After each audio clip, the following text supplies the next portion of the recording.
Duluth-Denfeld has a very strong football tradition. Hunter Tradition, however, suffered a hefty punch in the nose last season, courtesy of a 2-8 record. Last year is now just a memory, but it's left a bad taste in the mouth of head coach Dave Moores. I guess the main thing is I didn't think we lacked a lot of hustle. To be honest, if we work hard and we hustle and we do the best we can, that's all I'm asking, and I want the kids to work hard. I think we should have won more games last year, but basically it was a lack of effort and lack of hustle, and so this year I think you'll see a lot harder working and more of a hustling team. But while Moores and his staff are grinding it out on the gridiron in preparation for their season opener against powerful Cambridge, they're also wrestling with an off-the-field issue, which, in the eyes of Moores, could have a crippling effect on his program. Number one, we had a coaching cut this year. One of our paid assistants was cut, and we need support from the school district first as far as that goes. These kids are paying $50 to play football, and then they're cut services. It puts us in a position where we have to cut players, and hey, football I think is a sport that all kids should play regardless of their ability. I mean, we've got kids that, they're not real good football players, but they like to be out here, they like to be participating, like to be part of the team. They have a lot of fun, they enjoy it, and I think that's what high school sports is about. And football is the only sport that really does not cut, and now we're forced in a situation to cut because of what the school district has done. The Hunter coaches, players, and concerned parents plan to attend next Tuesday night school board meeting to make their point in person. In the meantime, it's those dreaded two-a-day workouts and a goal of bringing a winning season back to Denfeld. At Public School Stadium, I'm Steve LePage reporting for Eyewitness Sports. So, Paul, is that a pretty serious threat that some of these high school students might not be able to play football? Most definitely. A very serious and potentially very sad story for some high school football players in the Duluth school system. Minnesota high school football teams began practicing yesterday, and for the first time ever, Duluth high school teams may be facing a numbers crunch. But it's not because kids aren't interested in playing. Mike Birkeland explains in this report. Put it over. Nice work. That's the way to work. That's the way to work. Good job. Denfeld football coach Dave Moores is not pleased with the powers that be in the Duluth School District. For the first time in 6 years as head coach, he may have to cut his squad because of cuts in his budget. What makes Moores most upset is the fact that kids are now paying more for less. The participation fee for football has doubled to $50, and that money goes to paying coaches, yet he's operating with one less assistant. Kids got hit twice, I think. Those fees go to pay for salaries. They don't go to pay for equipment. So if I cut 30 kids, you multiply that times 50, you come up with, I'm not sure the figure, but it's a savings of maybe $600 or something. And to be honest, we cannot function with 80 kids without that other assistant. And that's all across the district. East's Bernie Tansky and Central's John Terzuski face the same problem, also operating with only 2 full-time paid assistants. But it's not only the lack of help that has Terzuski concerned. You got some families here with 2 kids, and they got to pay $50 for football. They got to pay $50 for basketball and hockey. And then if they go out for a spring sport, baseball or track, they got to pay another $50. That's a lot of money.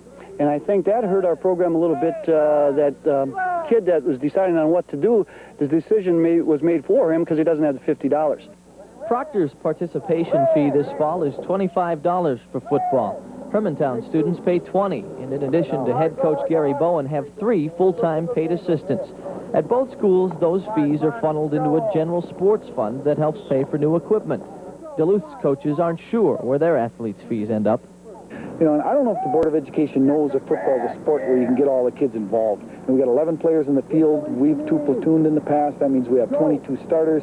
And then you have your kickoff, kick return, your punt. You have all these teams where you can get these kids involved. We've had games where we've won by 2 points, and we've played everybody with maybe 2 kids in some form or manner. And so I guess, to be honest, I don't think they know what goes on out here. I really don't. In Duluth, Mike Birkeland, News 6 Sports. And all 3 Duluth High School football coaches and some of their players will attend the school board meeting next Tuesday in an attempt to find a solution to the problem. Football coaches, players, and their parents unleashed their game plan tonight against the school board.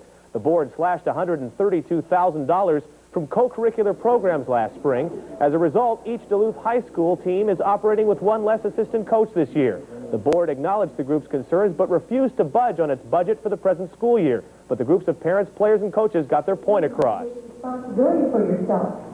or given the outside. Yeah, I think a year ago the district was contemplating cutting all activities and extracurriculars, and I think they know there's a strong support, and this is just one of the sports. There's other sports that have been cut, and I think you get them all together, and you're going to have a strong support. So I think we did get a strong showing of support, and again, I think we did get some respect from the school board and members of the board. So you accomplished your goal? Yeah, I would say, well, with the exception of we would have liked to have gotten the salary back, but we kind of figured we wouldn't get that, but I think the kids did an outstanding job speaking, and we were real happy with that. So while Moores and his debate team may have lost tonight's battle, they may have also scored a win for next year in the budget battle. It was divided by colors, but tonight the Greyhounds, Hunters, and Trojans were one team. Their opponent, the Duluth School Board. Their strategy convinced the board to reverse budget cuts, which have taken away one assistant football coach at each school. Without the extra eyes, coaches may have to cut players, which has some players running scared. You give everything you have, and because of a budget cut and a coach cut, it just isn't good enough. That's very tough to handle. Board members listened intently as coaches, players, and parents pleaded their cases, but in the end, didn't back down. We have heard these same things about most of the other cuts we have made, and it is true that school will not be quite the same this year. We are trying to do the best job we can. According to Superintendent Elliot Mosier, the only viable option would be if coaches now would agree to job sharing. To me, you're asking a coach to split his salary, so actually he's working, if he's $1,800, he's working $900, and that means he works half the pay to do the job that a guy gets for full pay. The only team in immediate crisis is Denfeld. East and Central have small enough numbers so they probably will not have to cut. But after tonight's meeting, it looks like come Monday, about 30 Denfeld Hunters will be hunting for something other than football to fill their time. Julie Zenner, KDLH News.